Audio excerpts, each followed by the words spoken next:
بسم اللہ الرحمن الرحیم۔ السلام علیکم ناظرین، آج ہم آپ کو ایک ایسے شخص کا واقعہ سنائیں گے جس نے قرآن مجید کی بے حرمتی کی اور اس پر اللہ کا ایسا قہر اور عذاب نازل ہوا کہ اسے دیکھ کر کافر بھی کلمہ پڑھنے پر مجبور ہو گیا۔ اس لیے آپ تمام لوگوں سے گزارش ہے کہ اس ویڈیو کو آخر تک ضرور دیکھیے گا۔ ویڈیو اگر پسند آئے تو اسے لائک کر کے اپنے دوستوں کے ساتھ ضرور شیئر کیجیے گا اور کامنٹ میں استغفار لکھنا ہرگز نہ بھولیے گا۔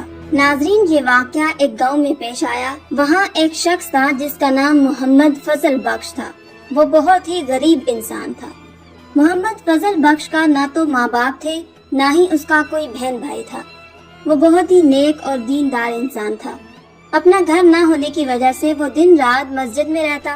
صبح کے وقت وہ ساری مسجد کی صفائی خود کرتا۔ مسجد میں رہنے کی وجہ سے وہ ہر نماز باجماعت ادا کرتا تھا، یہاں تک کہ اس نے کبھی تہجد کی نماز بھی نہیں چھوڑی تھی۔ محلے کا ہر انسان اس کی غریبی سے واقف تھا، اس لیے محلے والے اپنے گھر سے اس کے لیے کھانا بھجوا دیتے تھے۔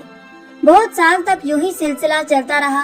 ایک دن مسجد کے امام نے فضل بخش کو اپنے پاس بلایا اور پوچھا، کیوں نہ میں تمہاری شادی کروا دوں اور تم اپنی بیوی کے ساتھ اپنے گھر میں رہو۔ محمد فضل بخش مسجد امام کی بات سن کر مسکرا دیا اور کہنے لگا، استاد جی، بھلا مجھ غریب کے ساتھ کون شادی کرے گا؟ امام مسجد کہنے لگا، تم یہ سب مجھ پر چھوڑ دو، بس ہاں یا نہ کا جواب دو۔ محمد فضل بخش کہنے لگا، اگر استاد جی آپ کی نظر میں کوئی ایسی لڑکی ہے جو مجھے قبول کر سکے تو پھر مجھے کیا اعتراض ہو سکتا ہے؟ پھر امام مسجد نے بتایا کہ میرے دور کے رشتہ داروں میں ایک لڑکی ہے جو طلاق یافتہ ہے، میں اگلے جمعے تک تمہارا نکاح اس سے ہی کروا دوں گا۔ اس سے پہلے تمہیں یہ کرنا ہوگا کہ کوئی کرائے کے لیے اپنا گھر ڈھونڈ لو جہاں تم دونوں میاں بیوی سکون سے رہ سکو، اور گھر کا کرایہ دینے کی تم بالکل فکر نہ کرنا، وہ سب تم مجھ پر چھوڑ دو۔ محمد فضل بخش نے کرائے کے لیے گھر تو ڈھونڈ لیا، لیکن نکاح کی تیاری کے لیے اس کے پاس کوئی پیسہ نہیں تھا۔ محمد فضل بخش اپنے نکاح سے ایک دن پہلے مسجد امام کے پاس آیا اور کہنے لگا، استاد جی، میں نے کرائے کے لیے مکان تو ڈھونڈ لیا ہے، لیکن میرے پاس نکاح کے اخراجات کے لیے کچھ بھی نہیں ہے۔ اس کے استاد نے کہا کہ بیٹا تم فکر نہ کرو، تم بس صبح نکاح کے لیے تیار رہنا۔ جیسے ہی صبح جمعہ کا سورج نکلا، مولوی صاحب نے مسجد میں اعلان کروا دیا، اگر کسی کے پاس کوئی بھی چیز اللہ کی راہ میں دینے کے لیے ہے تو وہ آ کر مسجد میں دے جائے، بے شک کپڑے ہوں، برتن ہوں یا پیسے ہوں۔ بہت سے لوگ اپنے گھروں سے سامان اٹھا کر مسجد میں لے آئے۔ سارا سامان اٹھوا کر محمد فضل بخش کے گھر بھجوا دیا گیا۔ ظہر کی نماز کے بعد محمد فضل بخش کا نکاح مولوی صاحب نے بہت ہی سادگی سے پڑھا کر دونوں میاں بیوی کو کرائے والے مکان میں رخصت کر دیا۔ محمد فضل بخش کی بیوی بہت ہی نیک اور صابر خاتون تھی۔ اس نے کبھی بھی اپنے شوہر سے کسی چیز کی کوئی فرمائش نہ کی۔ وہ نماز پڑھتی، ہر وقت اللہ کا شکر ادا کرتی۔ محمد فضل بخش شادی شدہ ہونے کے بعد بھی روزانہ مسجد کی صفائی کرتا اور باجماعت نماز ادا کرتا۔ مسجد کی صفائی کرنے کے بعد وہ روزانہ گھر سے کام کے لیے نکل جاتا اور اس کی بیوی پیچھے سے ہر وقت اپنے اللہ سے دعائیں کرتی، اے اللہ میرے شوہر کے لیے کوئی وسیلہ بنا دے اور اسے کوئی کام کاج مل جائے۔ کام کی تلاش کرتے کرتے محمد فضل بخش اللہ والے کے پاس پہنچ گیا۔ وہاں ان کے ہاں بہت سارے لوگ جمع تھے جو اپنے مسائل اور مصیبتیں ان کے پاس لے کر آئے تھے۔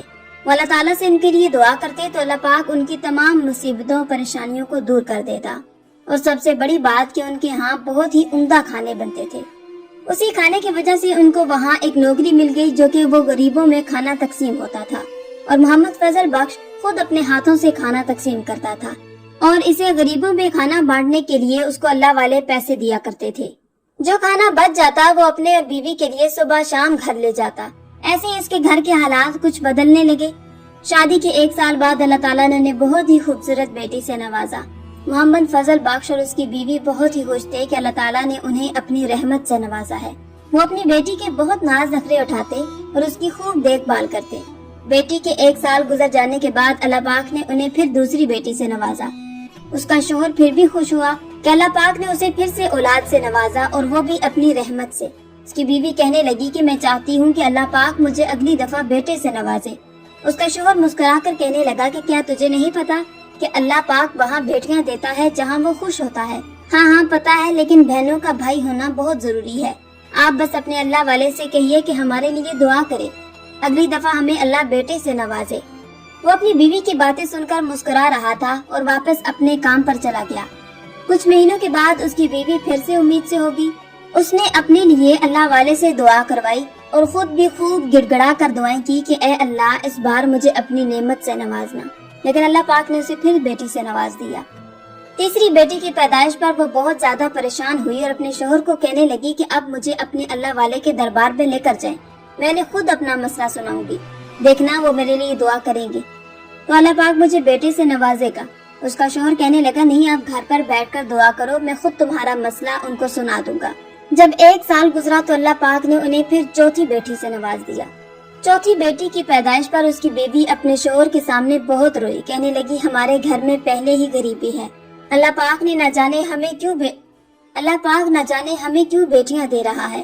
اس کا شوہر کہنے لگا کہ تم خود اللہ کی بہت شکر گزار بندی ہو، تمہارے منہ سے ایسی باتیں اچھی نہیں لگتی، تم خود تو کہتی ہو کہ اللہ پاک بیٹیاں جہاں پیدا کرتا ہے وہاں ان کا رزق بھی بھیجتا ہے، پھر بھی میں ماں ہوں، میرا دل چاہتا ہے کہ اللہ مجھے بیٹے سے نوازے۔ 1 سال گزرنے کے بعد اللہ پاک نے اسے پھر بیٹی سے نواز دیا۔ 5ویں بیٹی کے پیدائش پر وہ بہت روئی، اللہ کے سامنے گڑ گڑائی کہ اے اللہ میں تیری ناشکری نہیں کر رہی، تیرے ہر فیصلے سے راضی ہوں، لیکن بہنوں کا بھائی ہونا بہت ضروری ہے، تجھے تیرے محبوب کا واسطہ، بی بی فاطمہ کا واسطہ مجھے بیٹے سے نواز دے۔ اس نے اللہ تعالیٰ کے سامنے بہت منتیں مانگی، روئی، گڑ گڑائی، اے اللہ اگر اس بار تو مجھے بیٹا دے گا میں اتنے نوافل ادا کروں گی، اتنے روزے رکھوں گی، فلاں فلاں۔ وہ اپنے شوہر کے ساتھ اس اللہ والے کے پاس چلی گئی اور خوب رو کر گڑ گڑائی کہ آپ تو اللہ کے ولی ہیں، اللہ پاک سے دعا کریں تو آپ کی دعا ضرور قبول ہوتی ہے، میرے لیے ایک دفعہ ہاتھ اٹھا کر دعا تو کر دیں، اللہ پاک ہمیں بیٹے سے نواز دے۔ نہ جانے اللہ پاک کو کیا منظور تھا، اللہ پاک نے اسے پھر بیٹی سے نواز دیا۔ دعائیں مانگتے مانگتے اس کو 10 سال گزر گئے، حتیٰ کہ اس کی 7 بیٹیاں پیدا ہو گئیں۔ 7ویں بیٹی کے پیدائش پر تو اس کے شوہر کی آنکھوں میں بھی آنسو آ گئے۔ آنکھوں میں آنسو لیے اس نے آسمان کی طرف دیکھا اور اللہ کا شکر ادا کیا، یا اللہ تیرے ہر کام میں کوئی نہ کوئی بہتری ہے، یا اللہ میں نے تو اس سے کبھی کوئی شکوہ شکایت نہیں کیا، کیونکہ تو رحمان ہے اور رحیم ہے، بن کہے ہی سمجھ جاتا ہے۔ میرا نہ تو کوئی بھائی ہے نہ باپ ہے، اگر میرا خود کا بیٹا نہ ہوا تو میں کیسے جی پاؤں گا، بیٹے تو باپ کے بازو ہوتے ہیں۔ اللہ کے سامنے اس قدر رویا، گڑ گڑایا، اسے دیکھ کر اس کی چھوٹی بیٹیاں بھی رونے لگی اور اپنے چھوٹے چھوٹے ہاتھ اٹھا کر دعا کرنے لگی، اے اللہ ہم بہنوں کو بھی کھیلنے کے لیے بھائی چاہیے۔ اس کے بعد اس کا شوہر صبح کھانا کھا کر اللہ والے کے دربار پر جب گیا، جیسے ہی اس کی چھٹی ہوئی تو وہ دربار پر بیٹھ گیا۔ جیسے ہی اس کے دربار سے لوگوں کا رش کم ہوا، محمد فضل بخش اللہ والے کے پاس چلا گیا، پوچھنے لگا اے اللہ کے ولی تیرے پاس بہت دور دور سے لوگ اپنی پریشانیاں لے کر آتے ہیں، کیا ان کی پریشانیاں دور ہوتی ہیں، ان کی مرادیں پوری ہوتی ہیں؟ اللہ والے کہنے لگے بیٹا تمہارے سامنے ہی صبح سے لے کر شام تک لوگ دعائیں کرتے ہیں تو اللہ پاک ان کی دعائیں ضرور قبول فرماتا ہے، ان کی مرادیں ضرور پوری ہوتی ہیں، تبھی تو لوگ دور دور سے آ کر یہاں پر دعائیں کرواتے ہیں، اور میں تو اللہ کا گنہگار بندہ ہوں، اس کی صرف عبادت کرتا ہوں، اللہ تعالیٰ میری دعا قبول کر لیتا ہے تو میں اللہ کا شکر ادا کرتا ہوں۔ اتنا سننا تھا کہ محمد فضل بخش کہنے لگا مجھے تو 10 سال ہو گئے آپ کے پاس کام کرتے ہوئے اور آپ سے ایک ہی دعا کروا رہا ہوں کہ اللہ تعالیٰ مجھے بیٹے سے نواز دے، لیکن میں ابھی تک بیٹے کی نعمت سے محروم ہوں۔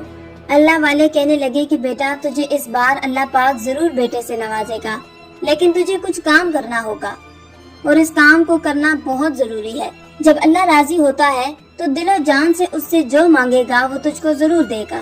اللہ والے نے کہا کہ تم کو قرآن مجید کی حفاظت کرنی ہوگی، جس کی حفاظت کا ذمہ اللہ نے خود لیا ہے۔ آپ کو اللہ اگلے سال ہی خوبصورت بیٹے سے نوازے گا۔ محمد فضل بخش اللہ والے کی باتیں سن کر کہنے لگا الحمدللہ ہم قرآن مجید کی بہت حفاظت کرتے ہیں اور اس کتاب کی صبح شام تلاوت کرتے ہیں۔ اللہ والے محمد فضل بخش کی بات سن کر مسکرائے اور کہنے لگے بیٹا میں جانتا ہوں تم قرآن مجید کی حفاظت کرتے ہو، صبح شام اس کی تلاوت بھی کرتے ہو، جو کہ ہر مسلمان کرتا ہے، لیکن حفاظت کس طرح کرنی ہے وہ تجھے میں بتاؤں گا۔ اگر تم میرے کیے پر پورا اترو گے تو میرا تم سے وعدہ ہے اللہ پاک تمہیں اگلے سال چاند جیسے بیٹے سے نوازے گا اور دنیا کی ہر نعمت سے مالا مال کر دے گا۔ اس کے لیے تمہیں 1 سال کے لیے میرے دربار سے چھٹی کرنی پڑے گی اور گاؤں کے باہر ایک ویران بستی میں ایک بہت بڑا گڑھا کھودنا ہوگا۔ صبح سے لے کر شام تک لوگوں کے دروازے کھٹکھٹا کر پوچھنا ہوگا کہ اگر آپ کے گھر میں کوئی شہید سپارے پڑے ہوئے ہیں جن کی لوگ بے حرمتی کر دیتے ہیں اگر کوئی سپارہ شہید ہو جاتا ہے، قرآن پاک شہید ہو جاتا ہے، تو اس کو جہاں مرضی پھینک دیتے ہیں یا اس کو ایسی جگہ پر رکھ دیتے ہیں جہاں اس کی بے حرمتی ہوتی رہتی ہے۔ تم لوگوں کے گھروں پر جا کر ان سے پوچھنا کہ آپ کے گھر میں کسی قسم کا کوئی پارہ یا قرآن مجید شہید پارے ہیں تو آپ مجھے دے دو۔ وہ سب اکٹھے کرنے کے بعد اس گڑھے میں کھود کر ان کو دفن کر دینا اور قرآن پاک کی بے حرمتی نہ ہونے دینا۔ اس نے اللہ والے کے کہنے پر گاؤں کے باہر کسی ویران بستی میں ایک گھڑا نکالنا شروع کر دیا، جو کہ 2 دن میں مکمل ہو گیا۔ اس کے بعد اس نے لوگوں کے گھر جا کر شہید سپارے اور قرآن مجید مانگنا شروع کر دیے۔ صبح سے لے کر شام تک وہ اسی کام میں مصروف رہتا۔ لوگوں کے گھروں کے علاوہ وہ محلے کی گلیوں اور کچرے کے گندے ڈھیروں میں سے بھی اللہ کے نام یا دینی اسلام کی کتابوں کے صفحے نکالتا، پھر ان کو صاف پانی سے دھوتا۔ سارا کچھ اکٹھا کر کے وہ اسی گڑھے میں ڈال دیتا، یہاں تک کہ اس کے آس پاس جتنے بھی گاؤں تھے سب گاؤں میں وہ جاتا اور سب سپارے، قرآن مجید، جائے نماز، ریلیں اور دینی اسلامی کتابوں کے صفحے، یہاں تک کہ جو کچھ بھی ہوتا سب کچھ اکٹھا کر کے لے آتا اور شام کو اسی گھڑے میں ڈال دیتا۔ یہ کام کرتے کرتے جب اسے 1 سال گزر گیا، اللہ پاک نے اسے 2 جڑواں بیٹوں سے نوازا۔ جب اس کے 2 جڑواں بیٹے ہوئے تو اس کی خوشی کی کوئی انتہا نہ رہی۔ یہ خوشی کی خبر سنانے کے لیے وہ سب سے پہلے اللہ والے کے دربار گیا اور جاتے ہی اس کے قدموں میں گڑ گڑا کر خوشی سے رونا شروع کر دیا۔ اللہ والے کو پہلے تو یہی لگا شاید اللہ پاک نے اسے پھر سے بیٹی سے نواز دیا ہے، اس لیے یہ زاروں قطار رو رہا ہے۔ اتنے میں وہ بول پڑا، آج آپ کی دعاؤں سے اللہ پاک نے مجھے 2 جوڑواں بیٹوں سے نوازا ہے، جس کا نام میں نے قاسم اور عاصم رکھا ہے۔ بھلے ہی میں بہت غریب ہوں، پھر بھی آپ کو جو مانگنا ہے مجھ سے مانگیے، میں آپ کی ہر خواہش کو پورا کروں گا۔ اس کی باتیں سن کر وہ مسکرائے اور کہنے لگے، ہم بزرگوں کو دنیا کی کسی چیز کا کوئی واسطہ نہیں، سوائے اللہ اور اس کے رسول کے اور اس کی عبادت کے، ہم اسی میں خوش ہیں۔ میں تمہیں بس ایک نصیحت کروں گا، تم کبھی بھی یہ کام مت چھوڑنا اور آگے اپنے بیٹوں سے بھی یہ کام لازمی کروانا، باقی کے سب کام تم اللہ پر چھوڑ دو۔ اللہ والے کی باتیں سن کر وہ اپنے گھر آیا۔ اس نے دیکھا اس کی بیوی اور بیٹیوں کے چہروں پر خوشیاں جھلک رہی تھی۔ اس نے گھر آ کر اپنی بیوی سے کہا کہ اللہ نے مجھے آج زندگی کی سب سے بڑی خوشی سے نوازا ہے، اس لیے میں چاہتا ہوں کہ اس خوشی میں کوئی انوکھا کام کروں جس سے میرا اللہ اور دنیا والے دونوں خوش ہو جائیں۔ اس کی بیوی پہلے تو سمجھی شاید کوئی لوازمات بنا کر لوگوں میں تقسیم ہوں گے یا کوئی چیز بن کر اللہ کی راہ میں تقسیم ہوگی۔ بیوی کہنے لگی کہ ایسا کون سا انوکھا کام کریں گے جس سے اللہ اور دنیا والے دونوں خوش ہو جائیں۔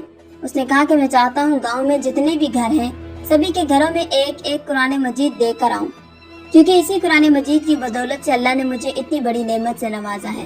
اس کی بیوی اپنے شوہر کی بات سن کر بہت خوش ہوئی اور کہنے لگی، ہاں اس سے ہمارا اللہ اور دنیا والے سارے بہت خوش ہوں گے۔ اس سے اگلے ہی دن اس نے اپنے گھر پر قرآن مجید منگوائے اور گاؤں کے سبھی گھروں میں بانٹ دیے۔ اس کا یہ کارنامہ سبھی گاؤں والوں کو بہت پسند آیا۔ سبھی لوگوں نے قرآن مجید کو بڑے پیار اور محبت سے قبول کیا۔ اس کے بیٹے جیسے ہی 7 سال کے ہوئے تو اس نے اپنے بیٹوں کو بھی قرآن مجید حفظ کرنے کے لیے مدرسے میں داخل کروا دیا اور اپنی بیٹیوں کو بھی دینی اور دنیاوی تعلیم دونوں سکھائیں۔ محمد فضل بخش کو قرآن مجید کی حفاظت کرتے کرتے تقریباً 20 سال گزر گئے۔ 20 سال گزرنے کے بعد اس نے اپنی ساری بیٹیوں کی نیک اور شریف گھرانے میں شادیاں کر دی۔ اس نے اللہ کا خوب شکر ادا کیا کہ میری بیٹیاں عزت سے اپنے گھروں میں چلی گئیں۔ اس کے دونوں بیٹے حافظ قرآن بن گئے۔ ایک بیٹے نے اپنے گاؤں میں ہی چھوٹا سا مدرسہ بنا کر وہاں گاؤں کے سبھی لڑکوں کو قرآن مجید کی تعلیم دیتا۔ دوسرا بیٹا قاسم اپنے باپ کے ساتھ قرآن مجید کی حفاظت کے لیے مشغول رہتا۔ ایک دن قاسم نے اپنے باپ سے کہا کہ بابا جان، میں چاہتا ہوں بیرون ملک جا کر خوب محنت کروں اور خوب پیسہ کماؤں اور اس پیسے سے اپنے بھائی کے لیے بہت بڑا مدرسہ بناؤں جہاں پر دوسرے گاؤں کے لوگ آ کر یہاں تعلیم حاصل کریں۔ اس کا باپ کہنے لگا کہ بیٹا، میں نے تجھے بہت ہی منتوں اور مرادوں سے اللہ سے مانگا ہے، اس لیے میں نہیں چاہتا کہ میں اپنے بیٹے کو کبھی بھی اپنی آنکھوں سے دور کروں۔ اللہ نے مجھے جتنا دیا ہے میں اسی پر شکر گزار ہوں۔ بیٹا کہنے لگا کہ بابا جان، جسے اتنی منتیں اور دعاؤں سے مجھے مانگا ہے، پھر اسی پر بھروسہ کر کے مجھے بیرون ملک جانے کی اجازت دے دیں۔ یہاں کا کام آپ اور عاصم بھائی سنبھال لیں گے، میری فکر مت کرنا۔ اچھا بیٹا، ٹھیک ہے، جیسے تمہاری مرضی۔ یہ کہہ کر محمد فضل بخش خاموش ہو گیا۔ لیکن تم بیرون ملک جاؤ گے کیسے؟ بابا جان، آپ اس کی فکر مجھ پر چھوڑ دیں، میں اکیلا نہیں بلکہ گاؤں کے اور بھی 3-4 لڑکے میرے ساتھ جا رہے ہیں۔ تقریباً 1 مہینے تک قاسم نے بیرون ملک جانے کی مکمل تیاری کر لی۔ جیسے جیسے قاسم کا بیرون ملک جانے کا وقت قریب آ رہا تھا، اس کے ماں باپ اداس رہنے لگے کیونکہ 2 دن بعد اس نے جانا تھا۔